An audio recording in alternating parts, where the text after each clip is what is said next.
La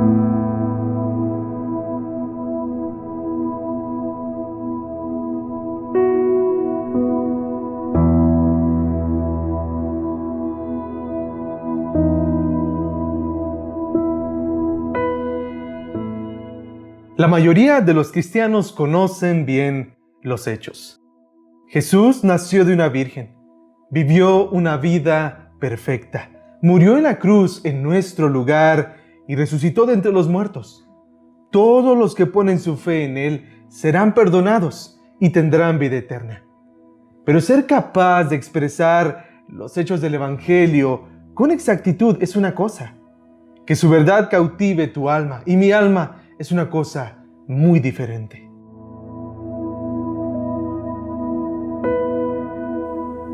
Continuamos con nuestra serie de devocionales en este tiempo de Semana Santa y hemos llegado al tercer día y último de esta serie. Y para comenzar quisiera compartirte una cita de un libro que últimamente he estado leyendo y es bastante interesante.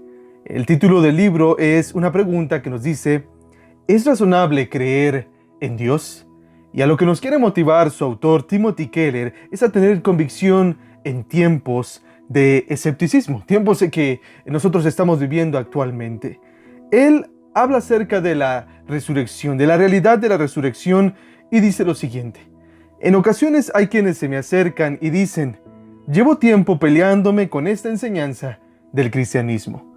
Hay muchas cosas que me gustan del cristianismo, pero esa en concreto no la puedo aceptar. Mi respuesta, dice Keller, es casi siempre: si Jesús resucitó de entre los muertos, tendrás que aceptar como significativo todo cuanto dijo. Si la resurrección no tuvo lugar, ¿por qué preocuparse por lo que dijo? La cuestión principal alrededor de la cual gira todo lo demás no es si aceptas o rechazas esa parte de la revelación, dice él, sino determinar si en verdad fue así. Esa pregunta es bastante clave para todos nosotros. Si Jesús realmente resucitó, todo tiene sentido. Si no, todo pierde el sentido. Hemos venido hablando acerca de la historia del Evangelio. Yo te quiero preguntar, ¿cómo lo resumirías? Tal vez dirías que se trata de la buena noticia de que Jesucristo, el Hijo de Dios, vino a morir por nuestros pecados y a prometernos salvación por medio de nuestra fe en Él. Esto en verdad forma parte del Evangelio. Yo también lo incluiría en mi resumen de las buenas nuevas. Pero he notado que a menudo eso es básicamente lo único que decimos sobre el Evangelio. A veces pasamos por alto la resurrección en nuestra presentación. En otro tiempo yo hubiera sido también con facilidad el presidente del club de evangélicos que no mencionan la resurrección cuando predican el Evangelio. El que los cristianos a veces dejemos de prestar importancia a la resurrección de Cristo no es algo nuevo. Como hemos estado viendo ya en 1 Corintios capítulo 15, considerado por algunos el gran capítulo de la resurrección, nosotros nos encontramos que es uno de los primeros pasajes de la Biblia en ser escritos acerca de este tema. Y se nos muestra que la iglesia en aquella ciudad había olvidado la importancia de esta verdad. Por eso el apóstol Pablo les recuerda a la iglesia en qué consiste el Evangelio y presenta un resumen que hemos visto una y otra vez y que veremos en esta ocasión una vez más. Pablo dice así en 1 Corintios capítulo 15 versos del 3 al 4. Porque yo les entregué en primer lugar lo que recibí, que Cristo murió por nuestros pecados conforme a las Escrituras, que fue sepultado y que resucitó al tercer día conforme a las Escrituras. La resurrección al tercer día, pues según la palabra de Dios, es parte esencial del Evangelio que somos llamados a creer para salvación y que debemos de proclamar. Por supuesto, la enseñanza sobre la resurrección de Jesús puede generar algunas preguntas. Lo bueno es que en los siguientes versículos y en toda la Biblia realmente se responde al menos 3 preguntas cruciales. Es decir, hay 3 preguntas que debemos hacernos acerca de la resurrección que son el corazón de este tema, de esto que la Biblia nos enseña. En primer lugar, ¿en verdad ocurrió la resurrección? ¿Eso es algo verídico o es algo que el apóstol Pablo y los discípulos creían porque se les fue enseñado de esa forma o porque así quisieron verlo? Bueno, en el contexto, en 1 Corintios capítulo 5, versos del 5 al 9, se nos enseña que esto fue una realidad. Pablo dice lo siguiente a la iglesia. Aparte de que Cristo Jesús resucitó al tercer día, el verso 5 del capítulo 15 dice que se apareció a Cefas y después a los 12. Luego se apareció a más de 500 hermanos a la vez, la mayoría de los cuales viven aún, pero algunos ya duermen, es decir, han muerto. Verso 7. Después se apareció a Jacobo, luego a todos los apóstoles, una vez más. Y al último de todos, dice Pablo, como a uno nacido fuera de tiempo, se me apareció también a mí. Porque yo soy el más insignificante de los apóstoles, que no soy digno de ser llamado apóstol, pues perseguí a la iglesia de Dios. Esta es una multitud de testigos que el apóstol Pablo nos presenta, que nos dicen que realmente la resurrección ocurrió. ¿Por qué? Porque hubo muchos testigos. Y el hecho de que Pablo tenga que escribirle esto a los corintios es útil para nuestra conversación en el siglo XXI sobre este tema de la resurrección. Porque en nuestra era moderna tendemos a ver a las personas de épocas anteriores como más supersticiosas y fáciles de engañar que nosotros. Este texto nos recuerda que la resurrección no fue algo que todo el mundo creyó fácilmente en el siglo I. Esta verdad es importante porque normalmente tendemos a creer que como ellos no tenían tecnología o medios de comunicación como los tenemos en la actualidad, se creían cualquier cosa. Pero el corazón humano es el problema principal. No la falta de recursos, no la falta de tecnología, sino el simplemente proponerse no creer en el mensaje del Evangelio. Hay diversos argumentos a favor de la resurrección de Jesús, pero la calidad de los testigos que menciona el apóstol Pablo aquí es uno que vale la pena analizar. Primero, Pablo menciona a Pedro, un hombre que para el tiempo en que se escribió esta carta había padecido ya bastante por su fe y que más adelante fue incluso martirizado. Luego Pablo menciona a los otros apóstoles, quienes también fueron martirizados, excepto el apóstol Juan. Y entonces Pablo menciona que 500 personas vieron a Jesús resucitado, muchas de las cuales todavía vivían para el tiempo en el cual escribió él esta carta. Esto es como si Pablo dijera a los corintios, ¿sabes qué? ¿Quieres comprobar realmente que Cristo resucitó? Hay testigos y son los apóstoles, pero aparte de ellos hay personas, hay más de 500 personas que incluso algunas han muerto ya, pero muchas otras viven. Puedes hacer un viaje a Jerusalén y puedes buscarlas y preguntarles acerca de lo que te estoy diciendo. Es decir, yo no temo a ser avergonzado porque sé, debido a estos testigos, que Cristo ha resucitado. En aquel entonces, gracias a la Pax Romana, una política del Imperio Romano, esta clase de viajes eran seguros y sin complicaciones. Además de esto, Pablo añade su propio testimonio a la lista. Él fue un testigo de la resurrección de Cristo. ¿Por qué? Porque él fue transformado de perseguidor de la iglesia a apóstol del Señor por la gracia de Dios, incluso llegando a trabajar más que los 12 apóstoles, como comenta en los versos del 9 al 10. Pablo llegó a soportar toda clase de aflicciones y persecuciones por causa del Evangelio. Eso lo puedes leer incluso en su segunda carta a los Corintios, capítulo 11, versos del 23 al 27. Él mismo reconoce que sería absurdo soportar todas esas luchas si Jesús no resucitó de entre los muertos. En el capítulo 15, verso 32 de 1 Corintios, más adelante en esta epístola, él dice lo siguiente: si por motivos humanos luché contra fieras en Éfeso, ¿de qué me aprovecha? Si los muertos no resucitan, comamos y bebamos, que mañana moriremos. Más adelante Pablo murió por causa del Evangelio. Los testigos de la resurrección mencionados en 1 Corintios 15 llegaron a cambiar el mundo y fueron capaces de sobrellevarlo todo por Jesús. ¿No es sensato creer en el testimonio de estos hombres? Algunos han dicho hay personas que han muerto por una mentira, pero no saben que es una mentira. No saben que ellos creen y viven y defienden una mentira. Y en el caso de los apóstoles, en el caso de los testigos oculares de Cristo Jesús, es un testimonio fuerte también para nosotros de que lo que ellos vieron fue real porque estuvieron a morir incluso por ello. Esa fue la primera pregunta que vimos en este tiempo y que ya hemos dicho que vamos a ver tres. La primera, ¿en verdad ocurrió la resurrección? Y en segundo lugar, ¿cuán importante es la resurrección. El apóstol Pablo enseña que esto es muy importante. Primero los Corintios, capítulo 15, versos del 12 al 19. Ahora bien, si se predica que Cristo ha resucitado de entre los muertos, ¿cómo dicen algunos entre ustedes que no hay resurrección de muertos? Y si no hay resurrección de muertos, entonces ni siquiera Cristo ha resucitado. Y si Cristo no ha resucitado, vana es entonces nuestra predicación y vana también la fe de ustedes. Aún más, somos hallados testigos falsos de Dios, porque hemos testificado contra Dios que Él resucitó a Cristo, a quien no resucitó, si en verdad los muertos no resucitan.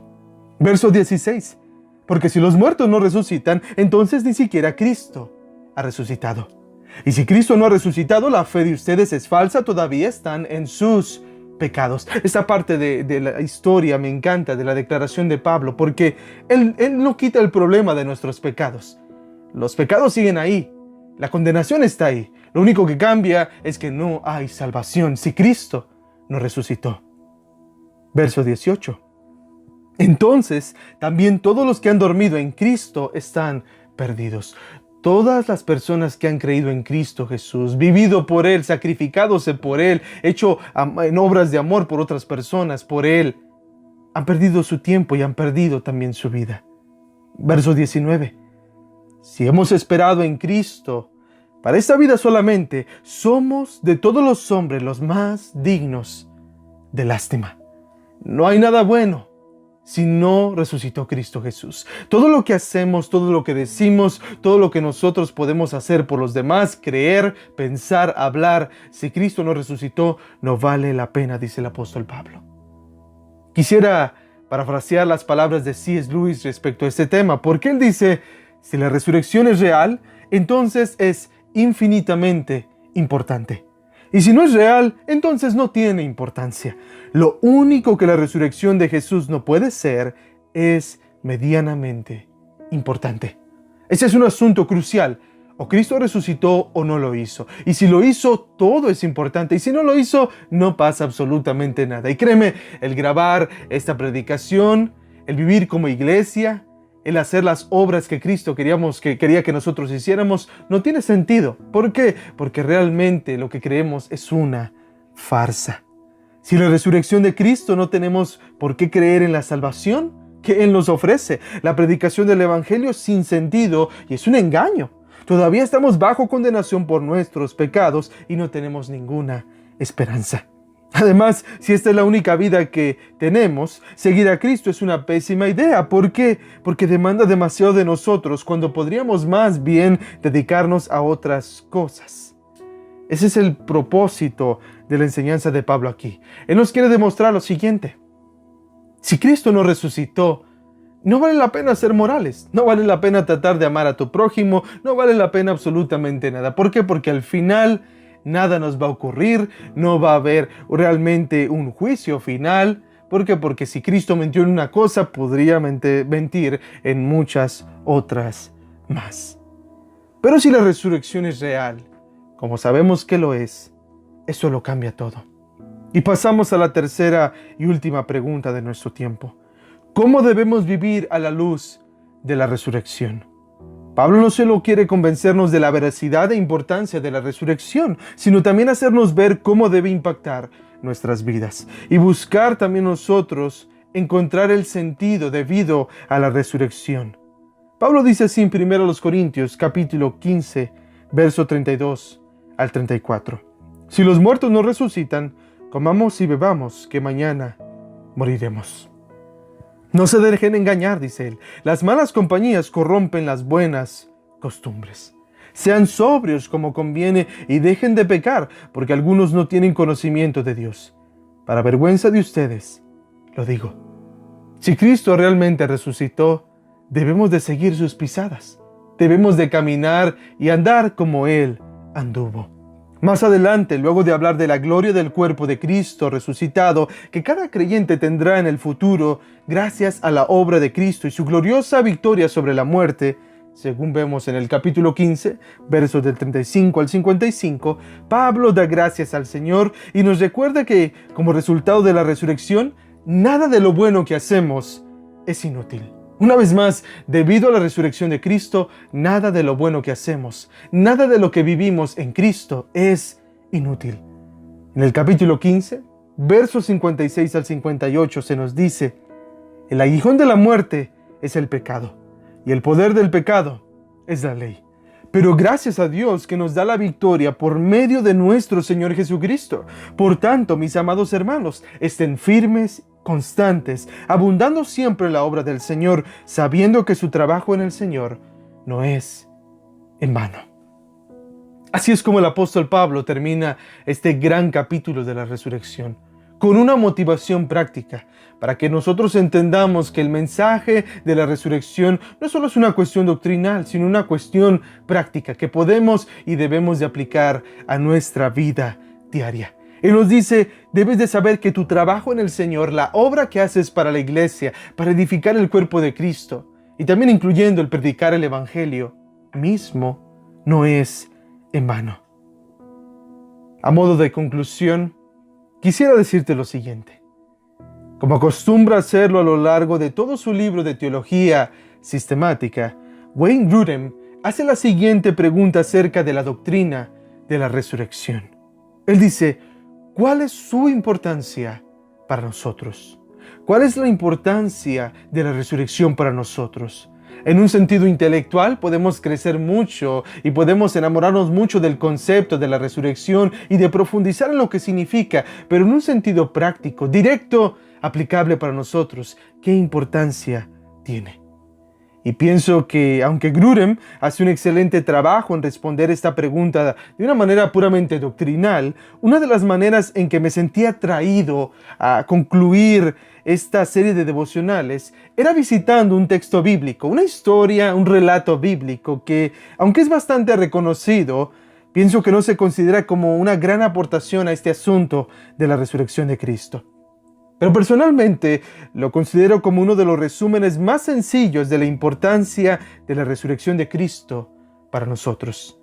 Acompáñame por favor en tu Biblia a Juan capítulo 2, versos del 13 al 21. Ahí se nos dice lo siguiente: la Pascua de los judíos estaba cerca, y Jesús subió a Jerusalén. En el templo encontró a los que vendían bueyes, ovejas y palomas, y a los que cambiaban dinero allí sentados. Y haciendo un látigo de cuerdas, echó a todos fuera del templo, con las ovejas y los bueyes. Desparramó las monedas de los que cambiaban el dinero y volcó las mesas. A los que vendían palomas les dijo: quiten esto de aquí, no hagan la casa de mi Padre una casa de comercio. Sus discípulos se acordaron de que estaba escrito: el celo por tu casa me consumirá. Entonces los judíos le dijeron: ya que haces estas cosas, ¿qué señal nos muestras? Verso 19. Jesús le respondió: destruyan este templo y en 3 días lo levantaré. Entonces los judíos dijeron: en 46 años fue edificado este templo, ¿y tú lo levantarás en 3 días? Verso 21. Juan, escribiendo este evangelio, hace un comentario que interpreta las palabras de Jesús. Pero él hablaba de su templo, del templo de su cuerpo. Por eso, cuando resucitó de los muertos, sus discípulos se acordaron de que había dicho esto y creyeron en la Escritura y en la palabra que Jesús había hablado. Ese es un texto muy interesante para hablar acerca de la resurrección y para concluir de forma práctica. Si lo piensas bien, pudieras abordar este tema desde un sentido histórico, viendo lo que los discípulos escribieron en los evangelios, en los relatos acerca de su vida, de su muerte y de su resurrección. Pudieras también abordarlo desde un tema profético, viendo lo que las profecías decían acerca de este tema y también las epístolas, etc. Hay formas abundantes de cómo acercarnos a la resurrección, pero personalmente, esa es una aplicación bastante preciosa. Lo que nos enseña esto de Jesús y la resurrección es que mediante el Cristo los verdaderos adoradores se acercarán ahora a Dios. ¿Por qué? Porque Jesús está haciendo una equivalencia entre el templo físico de Jerusalén y su persona. ¿Y para qué servía el templo? Para acercar a las personas a Dios. En su sentido más elemental, la importancia de la resurrección de Cristo para nosotros es que a través de Él tenemos acceso directamente a Dios. Cuando Él se presenta como el templo, Él está diciendo lo siguiente: debido a mi sacrificio, debido a que me pueden quitar la vida, pero en 3 días yo la vuelvo a tomar. Debido a esto, ya no van a ocupar el templo para ofrecer sacrificios y acercarse a Dios. Porque yo mismo, siendo Dios encarnado, me ofrezco al Padre como ese sacrificio perfecto y perpetuo para que podamos acercarnos tú y yo a Dios. No necesitamos ni de nada ni de nadie más. Eso es lo precioso del Evangelio, que Cristo no solo muere por nosotros, y muere realmente como vimos en su sepultura, sino que resucita y nos lleva al Padre. Y esta es la historia del Evangelio.